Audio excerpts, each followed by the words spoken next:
The body hung upside down from the metal girders of a gas station in Milan's Piazzale Loreto, a grotesque display for a jeering crowd. Just hours before, Benito Mussolini had been Il Duce, the supreme leader who had once commanded a nation of 44 million with imperial ambitions. Now his corpse swung alongside that of his mistress, Clara Petacci, and other loyalists, a public spectacle of retribution. Some in the crowd surged forward to spit on the corpses, others fired pistols at the already dead bodies. One woman emptied 5 shots into Mussolini for her 5 dead sons. The face that had glowered from countless propaganda posters, the jaw that had jutted from balconies during thunderous speeches was now unrecognizable, beaten, bloodied, and distorted by gravity as it dangled above the square. April 29th, 1945. The inglorious end of a man who had spent 2 decades crafting himself into a living monument, only to be transformed into a macabre carnival attraction for a people eager to exercise their collective shame. How does a socialist schoolteacher become a fascist dictator? What psychological machinery transforms a newspaper editor into a self-styled Caesar?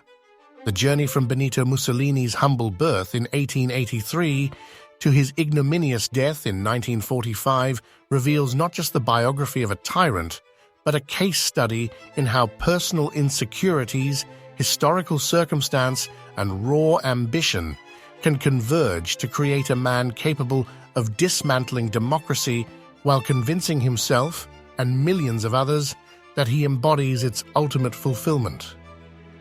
Born in the small town of Predappio in Italy's Romagna region, young Benito grew up in an environment of political ferment.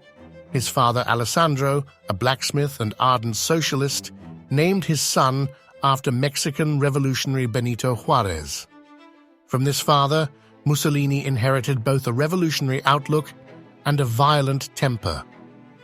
Witnesses recalled Alessandro's habit of resolving political arguments with his fists, a trait his son would magnify to a national scale. From his devoutly Catholic mother Rosa, a schoolteacher, Mussolini gained access to education beyond what most children of his station could expect, along with a theatrical sense of martyrdom that would later influence his political persona. "I was not an easy child," Mussolini later wrote, displaying the blend of braggadocio and confession that characterized his autobiographical statements. Teachers found him brilliant but undisciplined, capable of astonishing feats of memory, but prone to resolving playground disputes with a knife. Already, the pattern was emerging. Intellectual capacity harnessed not to create, but to dominate, a mind that valued ideas primarily as weapons. After a turbulent adolescence marked by expulsions from multiple schools, Mussolini qualified as an elementary school teacher. This first career revealed little of the dictator to come, though former students recalled his unconventional methods, taking classes outside, emphasizing physical activity, and breaking from the standard curriculum to discuss politics. Restless and ambitious, he soon abandoned teaching, drifting to Switzerland, where he absorbed the revolutionary theories circulating among exiled radicals. It was as a socialist journalist that Mussolini first discovered his true talent: not governance, but communication; not policy, but persuasion. As editor of Avanti, the Socialist Party newspaper, he demonstrated a remarkable gift for translating complex ideas into emotional appeals. His writing pulsed with violent imagery and calls to action. He did not analyze so much as exhort, did not inform so much as inflame. His eyes were his most striking feature, recalled a colleague from this period. When he became excited, they seemed to protrude from his head to become all pupil. It was a physical manifestation of the intensity that both attracted and disturbed those around him. World War I catalyzed Mussolini's transformation from socialist radical to nationalist demagogue. Initially opposed to Italy's entry into the conflict, he executed a dramatic reversal, abandoning his pacifist stance and embracing intervention. This ideological flexibility or opportunism would become his hallmark.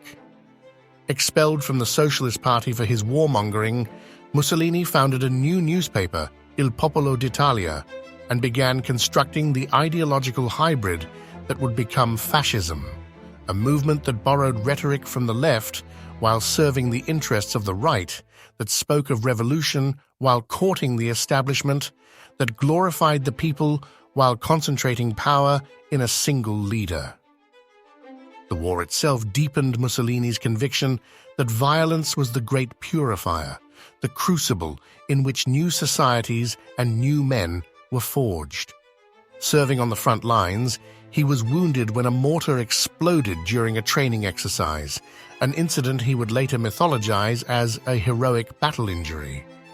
The war's end brought not victory, but what nationalists termed a mutilated peace, with Italy denied territorial gains promised by the Allies. This sense of national humiliation, combined with post-war economic crisis and the specter of communist revolution, created the perfect conditions for Mussolini's political ascent. The March on Rome in October 1922 exemplified Mussolini's genius for political theater.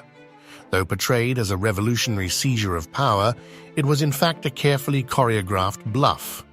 While thousands of black shirts converged on the capital, Mussolini remained safely in Milan, waiting to see if King Victor Emmanuel III would order the army to disperse his followers or offer him the government.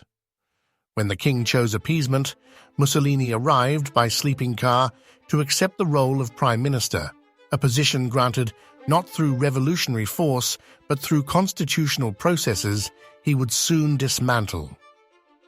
What followed was not an immediate dictatorship, but a gradual strangulation of democratic institutions. The first years of fascist rule maintained a facade of legality while systematically eliminating opposition. The Acerbo Law of 1923 guaranteed a two-thirds parliamentary majority to any party winning at least 25% of the vote. The murder of Socialist Deputy Giacomo Matteotti in 1924, almost certainly ordered by Mussolini, briefly threatened his government but ultimately consolidated his power when he brazenly assumed political, moral, and historical responsibility for the atmosphere of violence while denying direct involvement. By 1925, the pretense was over. Italy wants peace and quiet, work and calm.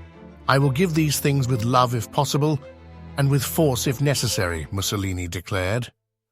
The force soon followed. Opposition parties banned, independent newspapers shuttered, critics imprisoned or forced into exile. What emerged was not totalitarianism in the Nazi or Soviet mold. Italian fascism never achieved the same level of ideological penetration or systematic terror, but a theatrical autocracy centered on the personality cult of Il Duce. The psychological portrait of Mussolini in power reveals a study in contradictions. Here was a man who presented himself as the embodiment of virile strength, while obsessively cultivating his image through cosmetics and camera angles. He insisted photographers shoot from below to magnify his modest 5'7" stature, and had his office desk raised on a platform so visitors would be forced to look up at him. He portrayed himself as a man of the future while fetishizing the Roman past. He claimed to represent the will of the people while systematically preventing them from expressing that will through democratic means. Most striking was Mussolini's theatrical approach to leadership. Every appearance was staged, every gesture calculated for effect. He would work at multiple desks in his office, rushing between them to create an impression of superhuman activity when visitors arrived. He obsessively monitored newspapers, demanding that his name appear in every headline. In public ceremonies, he struck poses directly borrowed from ancient Roman statuary, consciously crafting himself as the heir to the Caesars. Mussolini was always acting even when alone, observed his son-in-law and foreign minister, Count Galeazzo Ciano. This performative quality suggests a man fundamentally insecure about his authentic self, constructing an external persona so grandiose it threatened to collapse under its own weight. The more he posed as a colossus, the more hollow he became within. Nowhere was this hollowness more evident than in his approach to governance. Despite the regime's claims to ideological coherence, fascist policy was improvisational and often contradictory. Mussolini prided himself on working 18-hour days, personally reviewing thousands of documents. Yet this frenetic activity often substituted for actual effectiveness. He appointed ministers based on loyalty rather than competence, and frequently undermined them with contradictory orders. The result was administrative chaos concealed beneath a veneer of decisiveness. The regime's much-vaunted achievements, making the trains run on time, draining the Pontine marshes, building new cities like Litoria, were more effective as propaganda than as solutions to Italy's structural problems. The corporate state, fascism's economic innovation, amounted to little more than a mechanism for suppressing labor while preserving the interests of industrial and landed elites. Even military buildup, central to fascist mythology, produced armed forces that looked impressive in parades but proved woefully inadequate in combat. By the 1930s, as depression gripped the global economy, Mussolini pivoted toward imperial expansion and closer alignment with Nazi Germany. The invasion of Ethiopia in 1935, though condemned by the League of Nations, brought the regime to the height of its domestic popularity. Mussolini's balcony speech declaring the rebirth of the Roman Empire seemed to vindicate his historical vision. Yet this triumph contained the seeds of destruction, setting Italy on a path toward a world war it was economically and militarily unprepared to fight. The alliance with Hitler revealed the fundamental weakness at the heart of Mussolini's character, his combination of grandiose ambition with deep insecurity. When the two dictators met, observers noted Mussolini's attempts to physically dominate the room, speaking loudly, gesturing expansively, positioning himself to appear larger. Yet increasingly, he found himself the junior partner, following Hitler's lead rather than charting an independent course. The man who had once dismissed Hitler as a mad little clown now found himself in the clown's shadow. The deterioration was both political and physical. By the late 1930s, Mussolini suffered from a painful stomach ulcer that required him to wear a brace and limited his public appearances. His legendary energy flagged. He became prone to extended naps and mood swings. His voracious sexual appetite, he reportedly conducted brief affairs with multiple women daily in his office, began to wane. The virile Superman of fascist propaganda was giving way to a tired, sick man increasingly detached from reality. When Italy entered World War II in June 1940, Mussolini imagined a short, victorious campaign that would secure him a place at the peace conference. "I need only a few thousand dead to sit at the peace table," he reportedly told his generals. Instead, the war exposed the regime's hollow core. Italian forces performed disastrously in Greece, North Africa, and Russia. By 1943, with Allied forces landing in Sicily, even Mussolini's most loyal supporters had lost faith. The end came with stunning swiftness. On July 25, 1943, the fascist Grand Council, including men who had stood with Mussolini for decades, voted to remove him from command. When he reported to King Victor Emmanuel III the following day, expecting support, he was instead arrested. "At this moment, you are the most hated man in Italy," the king told him, offering the first honest assessment Mussolini had heard in years. The final act played out like a tragic farce.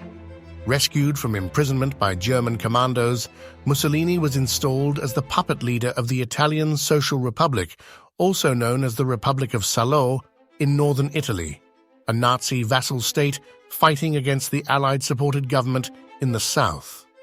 The man, who had once commanded a Mediterranean empire, now ruled a shrinking enclave, issuing orders that went unheeded while his former supporters scrambled to distance themselves from the collapsing regime.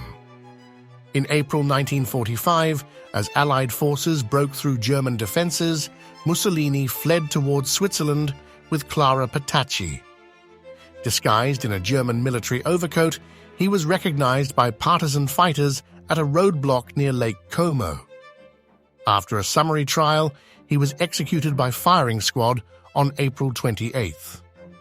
His final words, according to some accounts, were a pathetic plea: "Shoot me in the chest."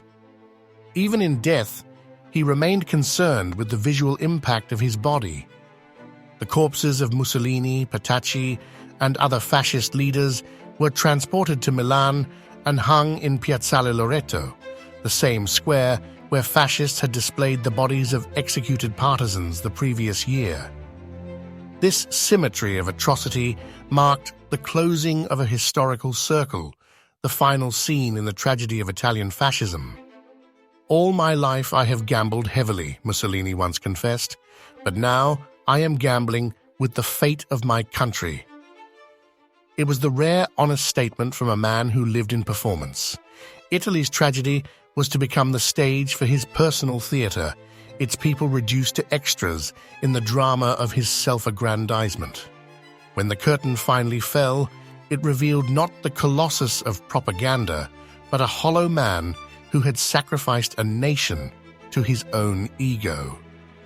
Today, the physical emblems of fascism have largely been erased from Italy's landscape. The enormous fascist slogan, "Credere, obbedire, combattere," believe, obey, fight, that once dominated Rome's Palazzo Braschi, has disappeared. The countless statues of Mussolini have been toppled, the fascist insignia chiseled from building facades. Yet in Predappio, his hometown, his crypt still receives pilgrims who leave flowers and messages of admiration. The dictator's body, once a public spectacle of retribution, has become a private shrine to an alternate version of history where Il Duce remains forever the man of destiny, not the architect of national catastrophe.